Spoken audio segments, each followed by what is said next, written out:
Hare Krishna. Namaram Vishnu Padaya Krishna Prasthaya Bhutale Srimati Bhaktivedanta Swami Iti Namani.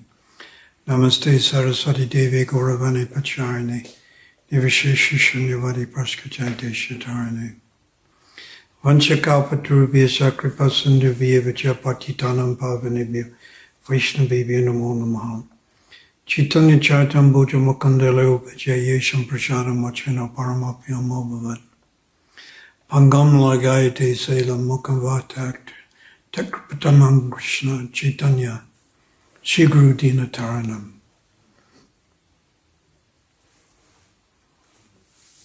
I've been asked to speak on this auspicious day. We're celebrating the appearance day of my senior exalted godbrother, Srila Bhakti Charu Maharaja. So actually I'm going to read his offering, Srila Bhakti Charu Maharaja's offering, which is printed in the 2010 Tributes book. I found it very enlightening and very wonderful. But first, my obeisances to Srila Bhakti Charu Maharaj. Namaram Vishnu Padaya Krishna Prasthaya Bhutale Srimati Bhakti Charu Maharaja Iti Namani. Just a little context. I first met Srila Bhakti Charu Maharaj when I was a member of the 50-men committee who were attempting to reorganize the GBC at the end of the zonal Acharya system. So that would have been 1987. So I met him then. After that, those meetings in Mayapur, I went to Vrindavan, and he also gave a talk. And after his talk, I thanked him, invited him to South Africa. It was in the guest house. I even remember it was in the guest house at the Krishna Balam temple in Vrindavan. So that would have been 1987. I understand he was officially invited to South Africa by Srila Bhakti Chaitanya Maharaj 1 year later. We were having some management issues and he came, and that's when he got involved as co-GBC in South Africa. And at that time, he also inspired and gave spiritual guidance to many devotees, myself included, Srila Bhakti Chaitanya Maharaj, but also, in particular, Shrutikirti Prabhu took great inspiration from him. Shrutikirti Prabhu, of course, was from basically when he joined, he was with me. His original name was Gopal. So he was on the campaign. And then he was selling paintings with me. So he was very inspired by Srila Bhakti Charu Maharaj. And also Sri Hari Prabhu, extremely senior devotee from the late 70s, took shelter of him. And Tribhanga Prabhu, who I first met in Victoria Street in 1974. When he was a young boy. I think his name was Tiru. Anyhow, he wanted to join, but his mother wouldn't let him. But in the end, his mother became initiated. So Srila Bhakti Charu Maharaj inspired all of these devotees, and many others also, and contributed in a very important way to the development of the ISKCON South Africa Yatra. So I'd like to read this offering. Srila Prabhupada Tributes, as I said, 2010.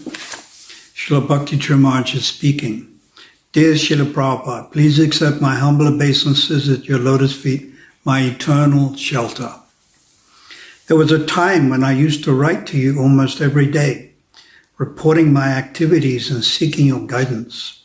Things have changed considerably since then. Due to an extremely busy schedule, For a long time, I did not do that, and I felt extremely guilty about it. No matter how busy, my activities should always revolve around you, and my attachment to your lotus feet should increase with the passing of time, not decrease. When many of the devotees joined, we didn't get personal association with Srila Prabhupada. My basic training was distributing books on Oxford Street in London. The same with Bhakti Chaitanya Maharaj, Indraduna Maharaj, many of us, Niranjana Swami.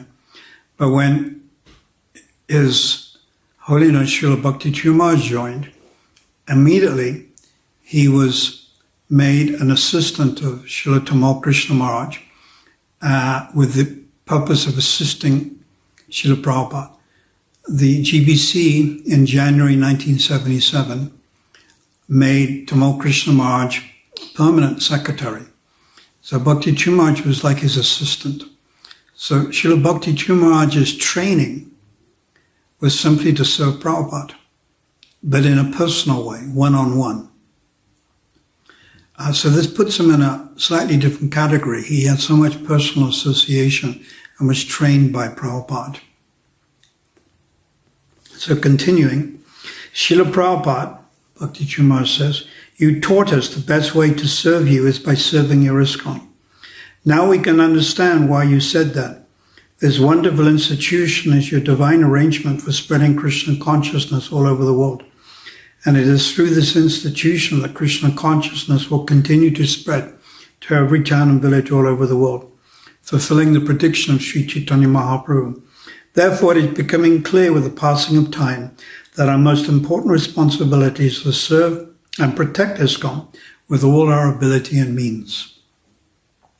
Since your departure from this planet, a lot has happened in our ISKCON family. In many areas, our movement has suffered considerably, while in others, it has developed most remarkably. You used to say that all forward movement takes place in waves. So we can see how true that is in relation to our movement. Places that were booming in the past are facing some kind of depression today, and places where Krishna consciousness was practically absent are flourishing wonderfully. Undoubtedly, both these phenomena are signs of progress. So obviously, Srila Bhakti Charu Maharaja, he's referring to the previous Soviet countries where preaching was very difficult. But now the floodgate has been opened up. I've been told by one authority we have 150 centers in Russia. Whereas in North America, we've experienced some slight difficulties. Fortunately, in South Africa, we're going ahead. And since Prabhupada's departure, we're now up to about 17 centers. So we're going forward quite nicely. Continuing now with Bhakti Charu Maharaja's offering. You mentioned that after an acharya leaves the planet, there is bound to be a crisis. With an acharya like you having left this planet, how can we expect there not to be a crisis? Therefore, I do not want to speak about the difficulties and crises our movement is facing today. Rather, I want to inform you about how your loyal followers have successfully averted those crises and pushed this movement forward, establishing your glories in different parts of the world. Your movement is spreading most wonderfully in India today. Thousands of students from various prestigious universities are accepting your teachings and dedicating themselves completely to your mission. Many educated, intelligent, and successful individuals are wholeheartedly accepting the path of Krishna Bhakti and pushing our movement forward. And as a result, we are experiencing a grand success all over the subcontinent. Russia and East European countries that used to be behind the Iron Curtain at one time have become the most fertile fields for Krishna consciousness. Thousands of people are becoming devotees of Krishna and fulfilling the actual purpose of the human form of life. A real Hare Krishna explosion is taking place in those countries. Recently, I was in Bangladesh. It is very enlivening to see how your teachings are being accepted by the people there. Not only the Hindus, but even the Muslims are responding to your teachings so favorably. Important people like vice chancellors of universities and high court judges. Although Muslims are participating in our programs, asking pertinent questions and inviting us to their respective places to enlighten their students and colleagues. Your movement is seeing glorious progress in predominantly Muslim, Middle Eastern, and Southeastern Asian countries also. Although we are not able to preach to the Muslims there, many of the Indians who have emigrated there are accepting the path of pure devotional service. Your movement is undoubtedly in the safe hands of your loyal successors. Many of our grand disciples are now coming forward, taking responsible positions and steering your movement very effectively. Some of them have become GPCs. Some have accepted the renounced order of life, and some are assuming the role of spiritual master. Just as a footnote, apparently I heard from Cantilia that the last 5 GBC members elected were all grand disciples of Srila Prabhupada. Srila Bhakti Charu Maharaja continues, it is very reassuring to see how sincerely and effectively they are carrying forward your legacy. They are our future hope and give us the confidence that your mission will continue to fulfill the predictions of Sri Chaitanya Mahaprabhu. The Krishna consciousness movement is spreading all over the world very effectively. Your books are being distributed by your sincere preachers in huge numbers, and your glory is being spread in every town and village. Srila Prabhupada, please bless me that I can become an effective instrument in this wonderful mission you have established. And please allow me to be engaged in your service life after life. Your most insignificant servant, Bhakti Charu Swami.